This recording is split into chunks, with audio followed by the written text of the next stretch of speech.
Good morning, everybody. Thanks for coming.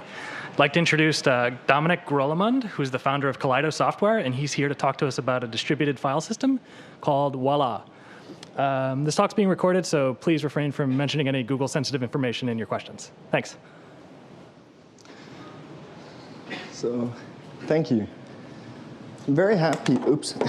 I'm very happy to be here. Thank you very much, Ryan and Thomas, for making this possible. Today I'm going to show you what we've been working on for the last 3 years. The system is called Wuala, and it's a peer-to-peer online storage. Since it's a rather big project, I decided that I want to show you the big picture by showing you the overview of different challenges that we had to overcome.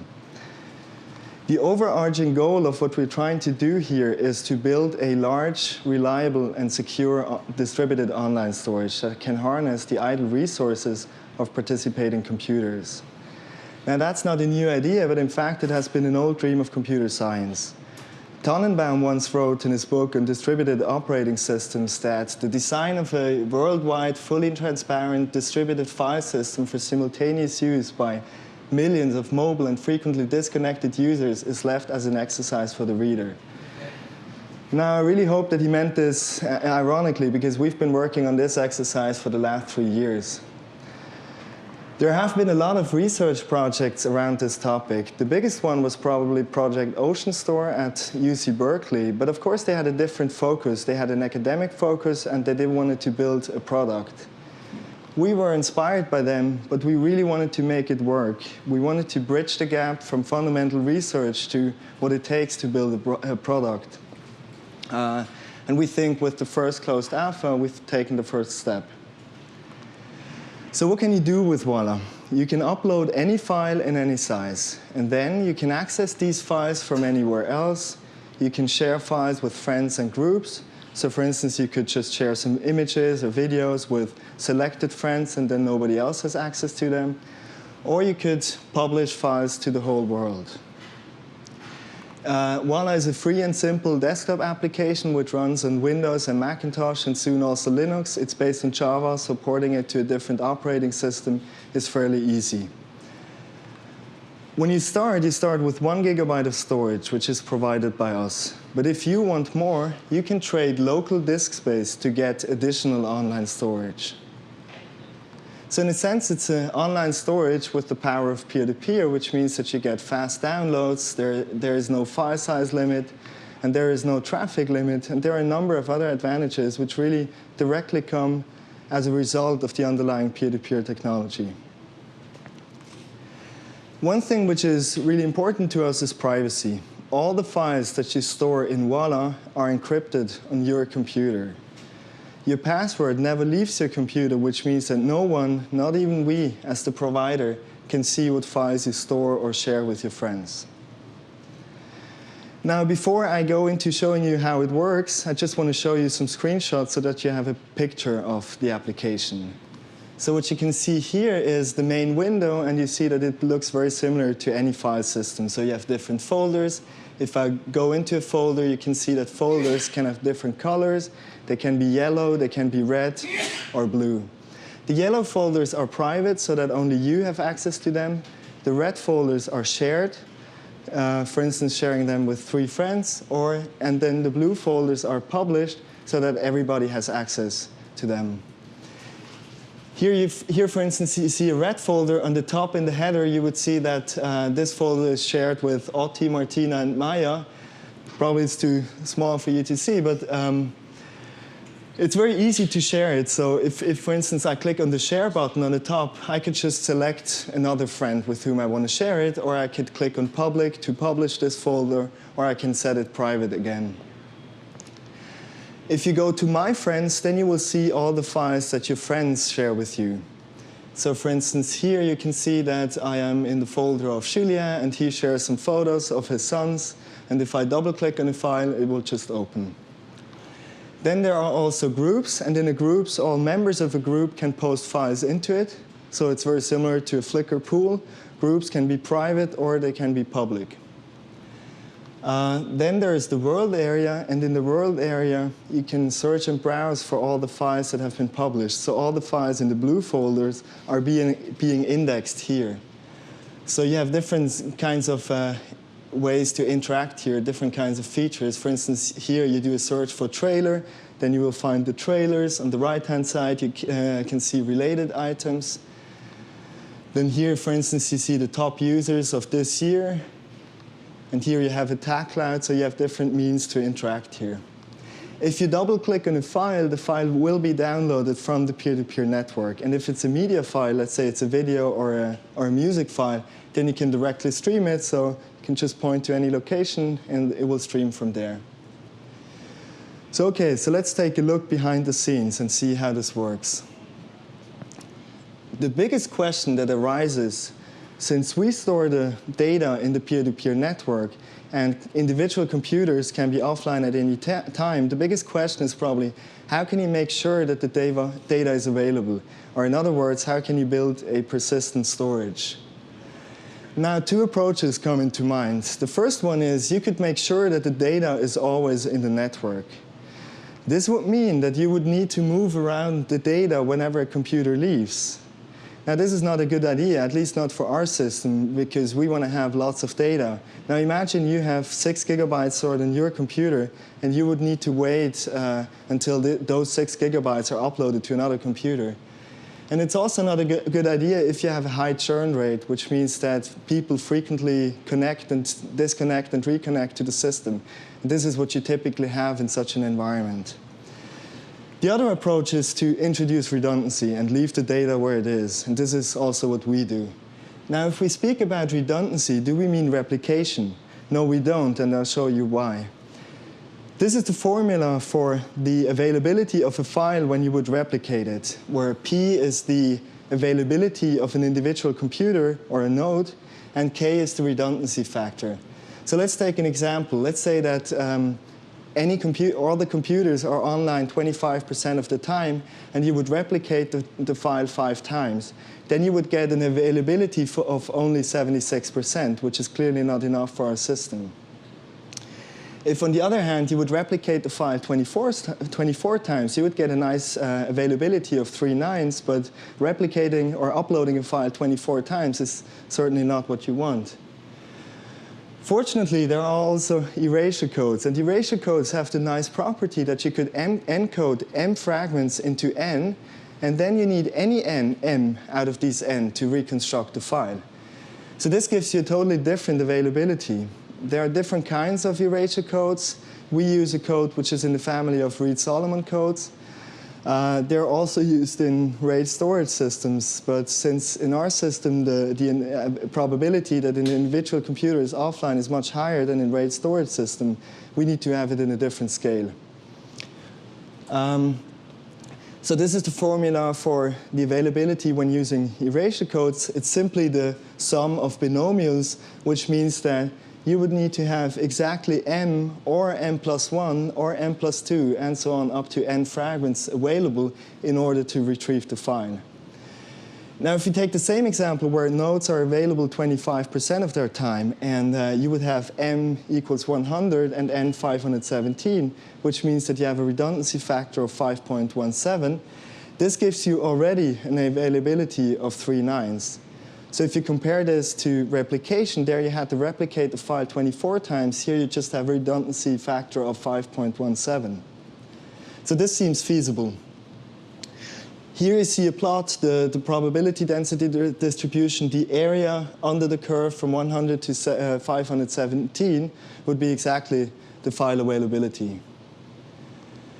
I don't want to go into erasure codes too much because you can read that up. I just want to give you an idea of why and how it works. Let's imagine you had D points on a plane.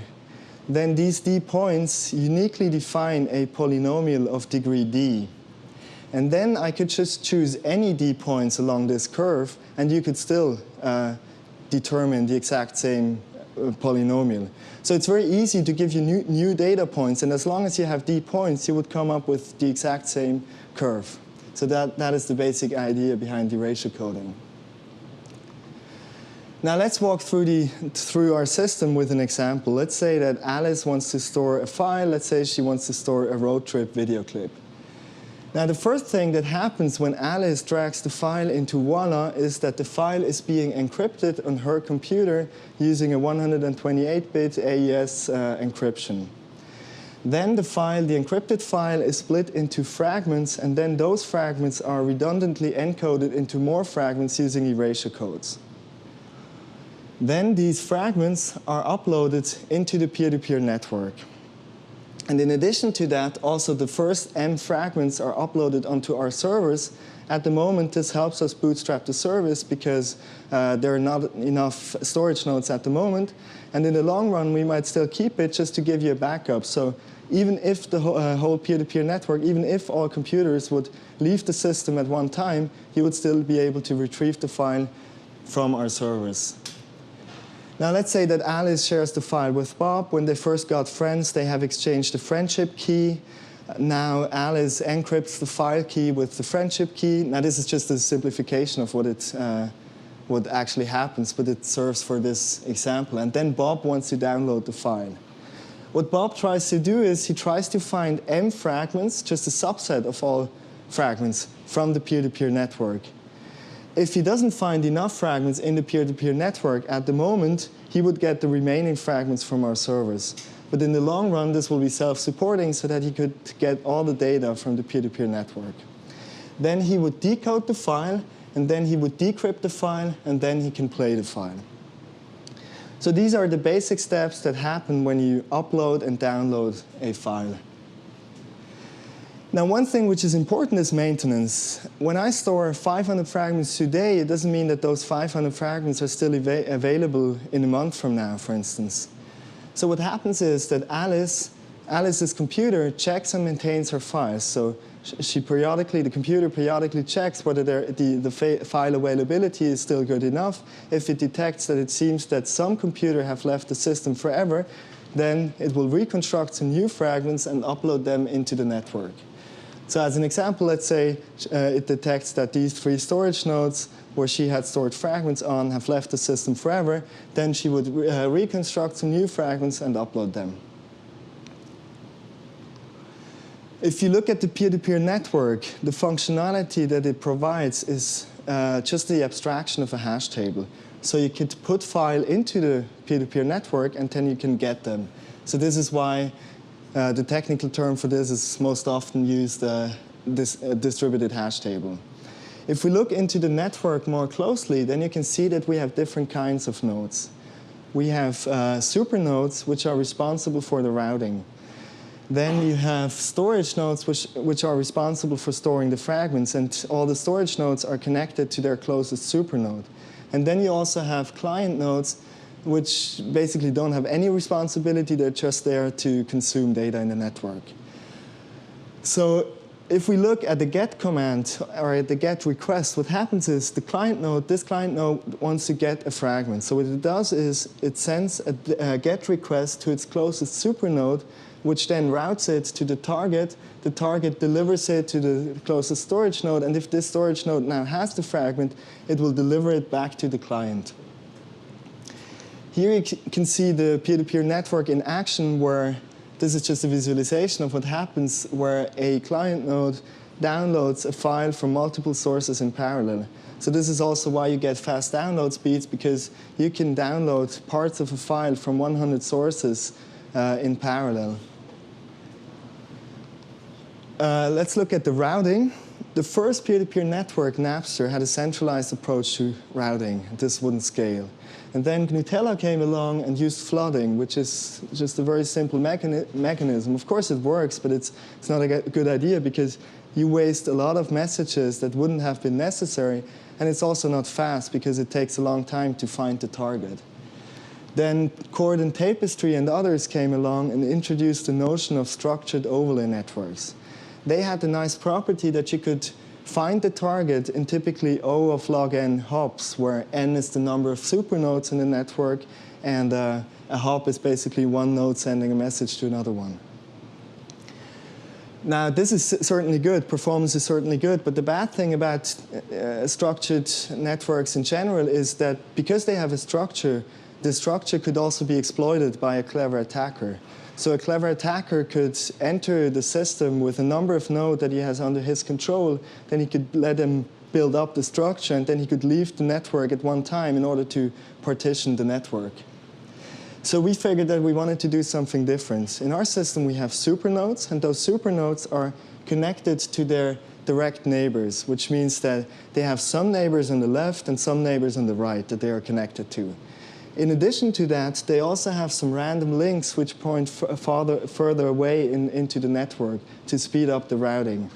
Now, the way these random links are being constructed is just by listening to messages that pass by. So what we do is we piggyback routing information directly into the header of a message. So whenever a supernode receives a message, it reads out all the routing information that is contained, puts it in its routing table, and adds its own address or addresses from his neighborhood or whatever into the message so that others could learn about new nodes in the system. Now this is an idea that was also used in Freenet.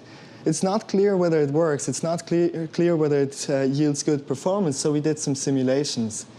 In our system, the number of hops that it takes to find a target depends on the size of the network and also on the size of the routing table. And the routing table itself depends on how much traffic there is in the system. Now, what we always had in mind is that in our system we have a lot of traffic due to the erasure coding. Because if a file is split into many, many fragments, you always have contact with a lot of nodes, so there is a lot of regular traffic or GET requests that are just sent in the network. So we did some simulations, and the results were really good. So what we had is in a network of 1 million nodes with a routing table of, let's say, of 1,000 entries, the average time to find the target was less than 3 hops, or if you had only 100 entries, it was still about 5 hops, which is certainly good. This is reasonable already with moderate traffic. In our simulations, we had routing tables that could be filled much faster, so the routing table was much bigger than just those entries. I just want to show you an idea why this should work or why it yields such a good performance. Because the reason behind it is that it has small world effects. Watts and Strogatz looked at different kinds of graphs. They looked at regular graphs, which had a high diameter, which is bad for routing, but they have a high clustering. So let's say that node A knows node B and B knows C, then node A knows also C with high probability. This is good when it comes to routing, because when you're close to the target, then there is a guarantee, or at least a high probability, that it can be delivered to the target. On the other end of the spectrum, you have random graphs. They have a low diameter, which is good to travel big distances quickly, but they also have a low clustering, which means there is no guarantee. If you send a message close to the target, it's not sure whether it will arrive at the target or whether it will just bounce around. So what they did is they looked at the mix. They took regular graphs and they just rewired some of the neighboring connections with random links in the network, and they found that these graphs had a very good performance, and they used this model to explain the small world phenomenon in our society. If you look at the routing table of one of the supernodes in our system, here is a simulation with 1 billion nodes and a routing table of 10,000 entries. And what you can see here is that the routing table contains different kinds of entries. So it has a lot of neighbors which are very close by in its proximity. Then it knows some nodes here which are in the medium range, and then it just only knows a few nodes which are really far away. And this is good when it comes to routing, because what happens when I need to route a message, then I will send it very far away, as close to the target as possible. Then the node that will receive it will probably not know the target directly, but it knows a node which is already very close, so it will probably use one of the nodes in the middle class. And then, when it's close to the target, this node will know the target, and it can be delivered. So these steps have evolved because in this simulation, the average hop time was 3.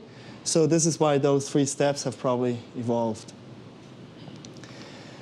I want to switch the topic to incentives and fairness. Incentives and fairness are important for any system that relies on users contributing their resources. So what you want to do is you want to prevent free riding, which means that you don't want to have nodes which are consuming a lot of data but not contributing much.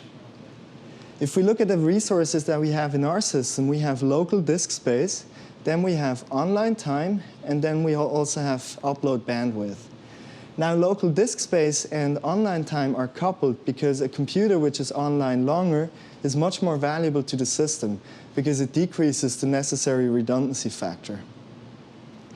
So what we came up with is a very simple formula.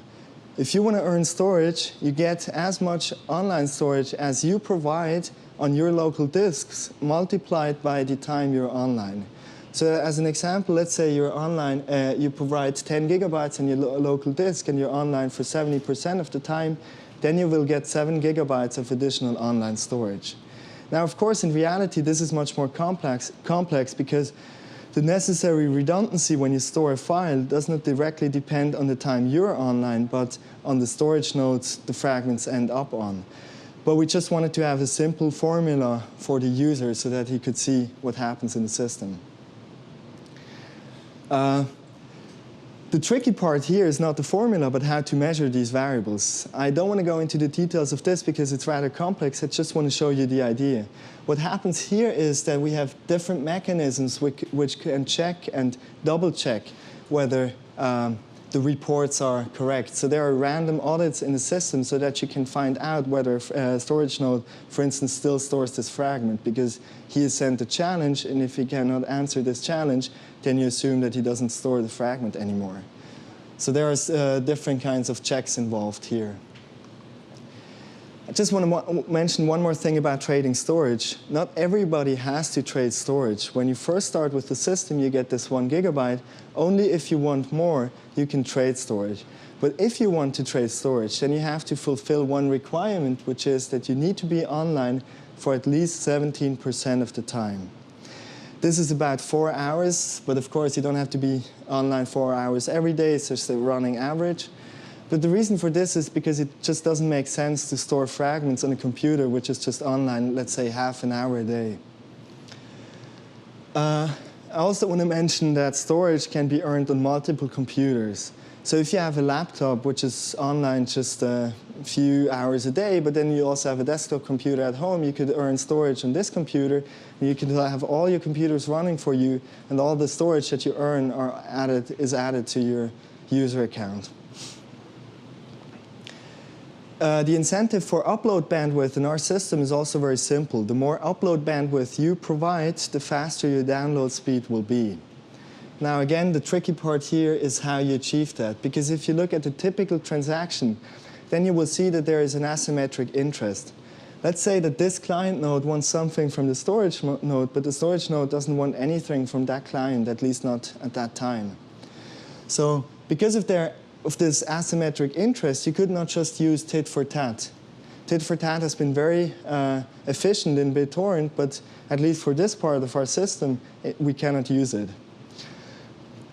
The other simple idea would be just to believe the software client. So the software client could track the contribution of the user, and then it could report it to another one when you have a transaction.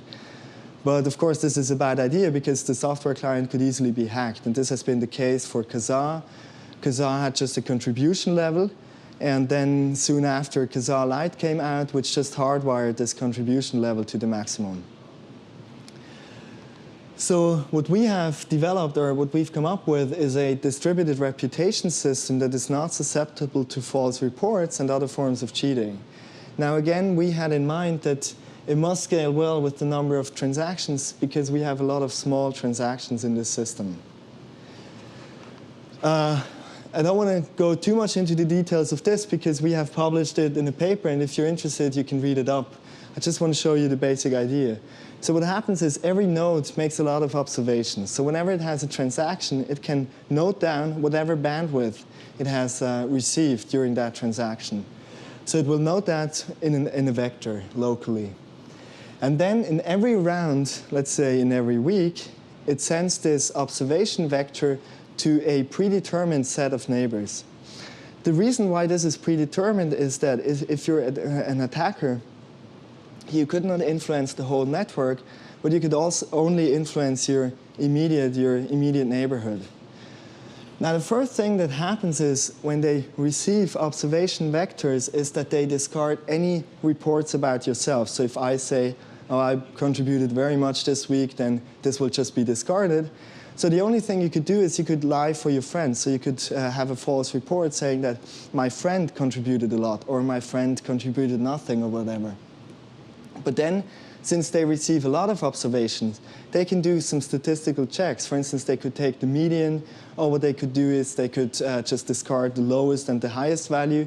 So that cheating would just be within a very small bound, which would be flattened out because they receive a lot of observations. In reality, it's a bit more complex because there are several rounds involved so that you could aggregate exponentially many more observations. But what they eventually do is they update the reputation of each storage node locally, and then when it comes to rewarding, they allocate bandwidth in proportion to the reputation. So let's say that 2 storage nodes are trying to get data from me, and the first storage node has contributed twice as much as the second one, then I will allocate twice the bandwidth to the first one. Here you see a result from a simulation where you can see on the x-axis you have several rounds, which means, for instance, several weeks. And on the y-axis you have the contribution ratio of 2 nodes, U and V. So what you can see here is the blue curve shows you what really happened. So in the first week, node U contributed 3 times more than node V. And the green curve is the local approximation taken from these observations. And what you can see is that the green curve follows the blue curve very accurately. It just lags 1 week behind. And the reason for this is because updates are only sent once in a round. So which means that if you contribute this week a lot to the system, then you will be rewarded for this next week. Now I want to switch to another topic, which is about popular files. Let's look at the transaction where this poor storage node happens to store a fragment which belongs to a very, very popular file. So what happens is the first client comes along and asks for this fragment, and the storage node will deliver it. And then the second client node comes and asks for this fragment, and it will again deliver it. But what happens if at the sudden 1,000 nodes come and want exactly this fragment? Then this storage node simply doesn't have the capacity to deliver it. So what it does instead is it redirects them to the client nodes that have just recently downloaded this fragment. So this is very similar to the BitTorrent protocol. So it's just a content distribution overlay network which is on top of the distributed hash table. So that client nodes can exchange pieces of a fragment or pieces of fragments of the whole file among themselves so that no storage nodes are involved. For this, we can also use tit-for-tat fairness mechanism. And in general, it's very similar to BitTorrent, but there are some differences due to the erasure coding that we have. Now, the last topic that I want to touch on is encryption and access control. So what happens in our system is that we use 128-bit AES for encryption, and we use 2048-bit RSA for authentication. All data is encrypted, which means that file plus metadata is encrypted, and all cryptographic operations are performed locally, which means on your computer. For access control, we've come up with a very simple but efficient cryptographic tree structure, which is based on the notion of untrusted storage, which means that nothing is revealed to the place where the access control structure is being stored. So all operations are performed on the client, and the storage node is not the storage is not involved in any cryptographic operations. Also, it doesn't reveal anything to those who have access. So if, let's say, 2 people have access, they both have access to the folder, but they don't know of each other. It's an efficient structure, which is efficient for all the typical operations. So for instance, if you want to grant access to a folder and all the subfolders, this just takes one operation because you just need to wheel one key, and all the keys of the subfolder can be derived from this key. So here you see an example where this is the folder structure of Alice, and she now gives access to the folder vacation to Claire and Bob. And neither of them sees that the other one has also access to it. Now, if she grants access to the parent folder videos to Garfield, then this just takes one operation because the subkey of vacation can be derived from the parent key. Now again, we have published this part in a paper called Cryptree. If you want to look it up, if you're interested, you can read it up here. So with that, I want to conclude the overview, and I'd like to show you a demo of Wuala.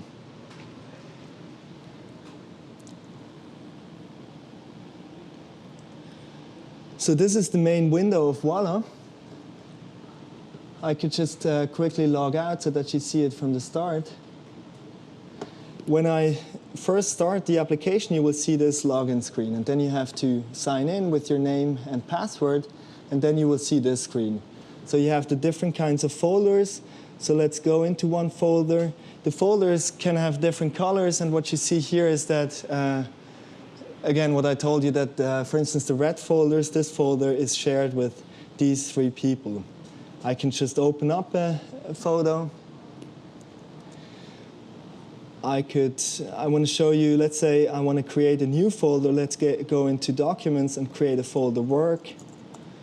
The folder is by default yellow, which means that only I have access to it. And now I can just drag and drop files from here to the folder. The first thing that happens is the file has been encrypted, and then it has been split into fragments and uploaded into the peer-to-peer network. Now this file was really small. Let's take another one. For instance, this one. And upload it. Again, it is encrypted first, and now it's uploaded into the peer-to-peer network, and you see this progress bar going up. So now it's being uploaded. While it's uploading, I can already share this folder. So I can click here, and I say, OK, I want to share it. Let's say I want to share it with 2 friends. Let's say I want to share it with Dominik and Benny. Then I click on OK, and then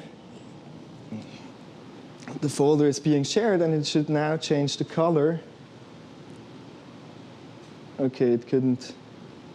Now it's done. So you can see that in the header that the color is changed to red, and that is shared with these 2 people. So let's go to My Friends. Here you can see your friends. So let's go into one of them. For instance, here, my mother, who's sharing some photos with me. And if I go into one of the folders, you can see the files, and then I could just double-click it. And now it needs to be downloaded from the network. It has been downloaded, and then I can show it. Then you have the groups, and in the groups, let's go into the Free Movies group. Here, that's the members, and then you have a folder. In the folder, you can just have different videos. And then one of the advantages is, for instance, here you can see it, that there is no file size limit. So if the user wants to upload this file in whatever quality, let's say if the file was 2 gigabytes, he could just upload it.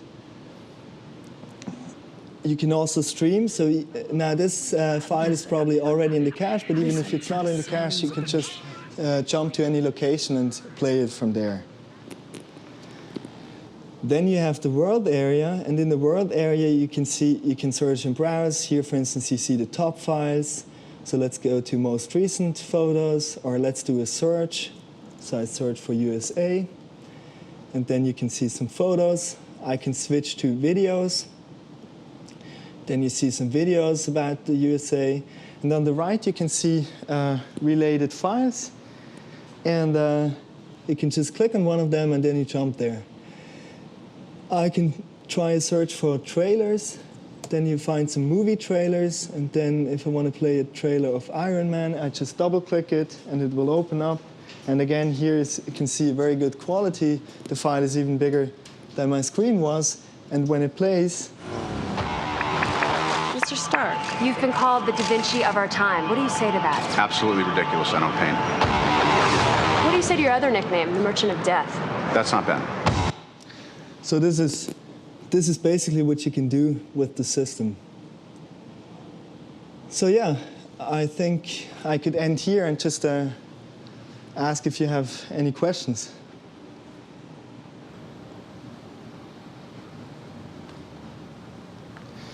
I also want to encourage you to go to the website and sign up for the alpha. I can also give you an invitation code for the alpha if you like. Yes? Does the system have any kind of anonymizing properties? No, it's not about anonymizing. So you can always see who uploaded something to a public folder? Exactly. I can show it to you in the application itself. So for instance, if you go here to the world area and you see, for instance, any file, for instance this one, you can see that this file has been uploaded by Lizard King, and I can directly jump to his account, and then you can see what other files he shares with me. And can you get his IP address? The user couldn't, but we as the provider can see the IP address of the user, yes. So in our system, it's really not about anonymizing the system. This was the intention of Freenet. In our system, it's about building a legal platform, an online storage where everybody can upload files that he wants to. So everybody gets a space to upload files. So then the index is stored on your servers? Just for the public files. Just for the published files, they are being indexed on our servers, and the search is running on our servers, related files are running on our servers. But when it comes to the private files, so everything that you see in here in my files, my friends, and my groups is not revealed to us because this is private, it's encrypted on their computer, so we can see this data. So when you do a search in my friends, for instance, let's try it, then what would need to happen is first that it would build the index locally. So if I do the search, you can see that the first search, user has removed me, you can see that the first search is a bit slower because now it's building the index. It's just getting all the metadata, decrypting it locally, and putting it into the index. But once it has built the index, the second search will be faster. So only for the public part, the searching happens on our servers. Yes? Are you familiar with the Modulation project? Yes, a bit. Okay. I mean, we've read about it, but I don't know any people who worked on it. I wrote a lot of that. So it was basically implementing a lot of what you've done in the back end here about 7 years ago. So yeah. Cool. Thank you. So you've worked at Modulation? Yeah. Oh, wow. So I'd like to speak to you afterwards. Okay. If that's fine. A detail about your stuff here, you said you can upload a file of any size. So when you're doing an erasure code, that typically means you have to randomly access parts of the data all over. So if I'm uploading something larger than my RAM, isn't that going to take forever? Yes, it will take a long time. So if the file is really, really big, let's say 15 gigabytes, then it will take a long time. But it will do it in chunks, so it will just read it in chunks. If the file is bigger than your RAM, it will try to do it in several passes. Okay. Yep. You had a question?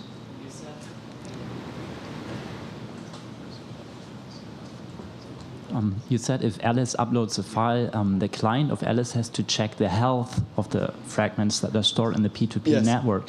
So does that mean that the client needs to be up all the time, or couldn't this task be done by some supernode or some central server? Or we could do it, if this is wished by the user, we could do it also on the server. But the thing is, at the moment, it happens really at the client.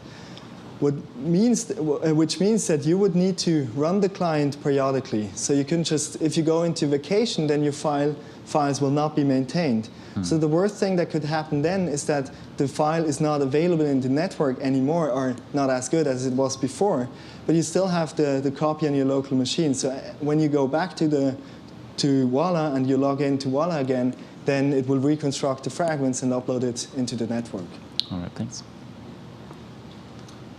So let's say I upload a 50 gig file, and I lose a fragment. Does it mean I have to read 50 gigs to reconstruct that fragment? Yeah, that's true. So that doesn't sound very good. So I mean, in that pass when you first create some fragments, you could create some extra fragments, so you don't have to run it all the time. So you could just save some 50 extra fragments on your hard disk, and then once you find that you need to upload some new ones, you just take one of these. So we do it in chunks, in bigger chunks. It's not just if you have to construct one fragment, it will not be read. It's just if drops below a threshold. Another quick question. Do you allow text files and updates in place, something like that? Right now, you cannot save to the system, so files are read-only at the moment because it's targeted much more to media files, but we're working at the moment on it to make it also modifiable. The replication fraction, I like the simple thing, it's the how much space times time, but it seems like you'd have to change your erasure codes then to account for more reliable and less reliable machines, or else have a net, sort of not have enough space for the 5 times replication if you have a lot of reliable machines that are getting 100% credit.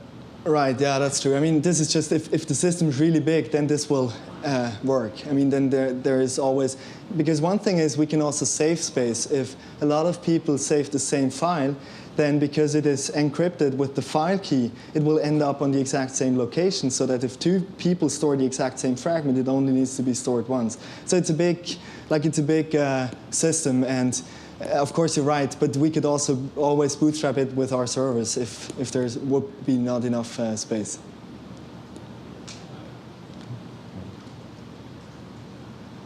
First, I want to make sure I understood properly. When you have a directory that's shared by several people, Yep. Do you have a shared key between all those people to access that directory? What happens is that if I can show you an example, if this folder would be,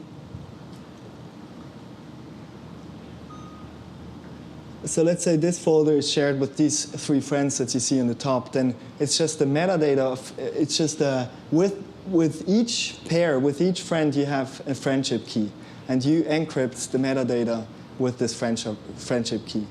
But it's a bit more complex.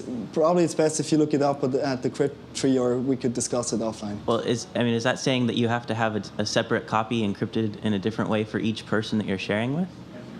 No, it's the folder has a key itself, and then you could just reveal this key to these 3 people. Okay, and then so say you removed one of the users, do you have to then change the key and inform all the remaining users? The thing is that we do lazy revocation, which means that in case you had access before, then we would change the metadata only if you add new files or if you delete some files, so only if you do a structural change in that folder. Okay, so the person removed would have access to the files that were there before, but not newly added ones, you're saying? Right, so the thing is that if we would store, let's say he would hack the software and he would save this key somewhere else, he could still access the exact same files that he could access before. But once there is a change, let's say either one of these files changes, or you add a new one, or you delete the file, then this is a change of the metadata, and then it will be re-encrypted. Okay, I see. Thank you. There's this project called Deep Store at the UC Santa Cruz. Are you aware of that? That does exactly the same thing what you're doing? It's been going on for like 5 years or so now. What is the name of that project? I think it's called Deep Store or something by UC Santa Cruz has in the computer science department. They were the same idea. They break documents into M out of N. Yeah. It's mainly they call it internet archiving. So they want to stick it out there in untrusted archives all over the world. Okay, that's interesting. Almost identical. So I was just kind of curious if you were so it's aware of called the Deep research. Store, or Deep Store or Deep something. I mean, I can. If you stop by, I'll give you some names and you can. Okay. Cool. You show a browser interface. Is there also a device driver or something we could use, like a backup software to access it? So again, so what's the question exactly? So what interface is there besides the browser interface? Is this a... The browser interface is actually a desktop application. It just looks, it happens to look like a browser, but it's a popular, it's a desktop application. Can you actually mount it like a disk drive? Yes, it is mounted as a disk drive. So when you see here in the Macintosh, you should see it here as a network drive. Here you have it. So this is the network drive. But the thing is, currently we don't reveal the listing. So if you go into the mounted drive, then you just see an empty listing.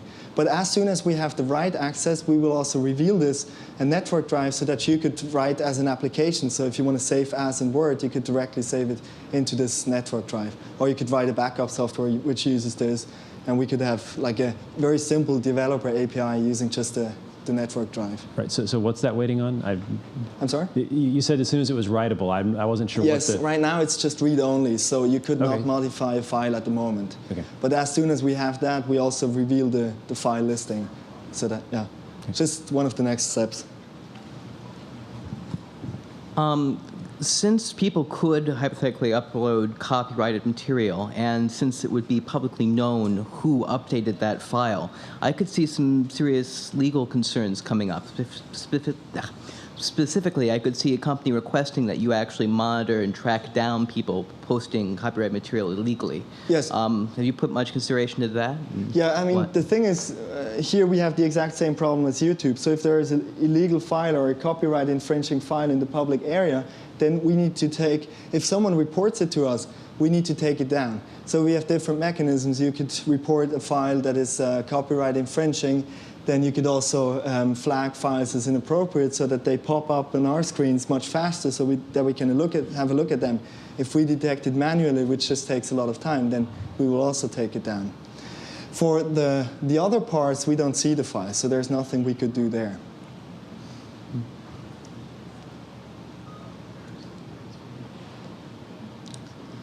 No more questions? Then.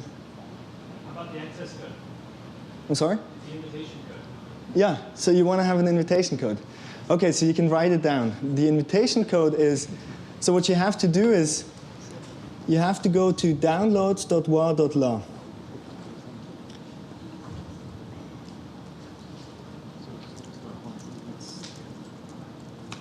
So you don't go to the regular web page, because the download page is not linked at the moment. So you go to download.wa.la. And then you can just download the client for Windows and Macintosh at the moment. Linux will be there soon. And then you need to enter an invitation code. And the invitation code is 4 elements. I'll write that down for you.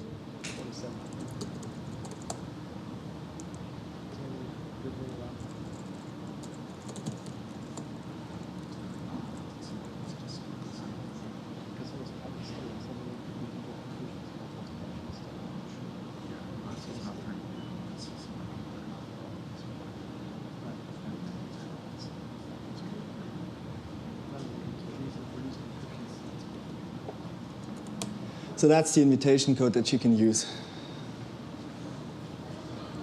And it works just for the first few users. So if all of you want to use it, then just send me an email and it will give you another invitation code. So again, that is the URL where you have to go to. Yeah? What does the name Wuala mean? It comes from the French word voila, meaning here you are. In our system, it means here's your file. Just you upload it and here it is.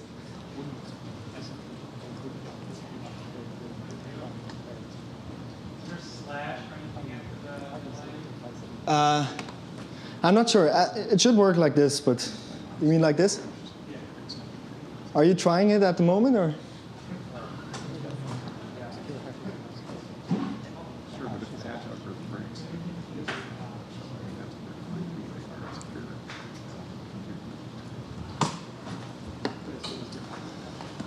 Okay, thank you very much for coming.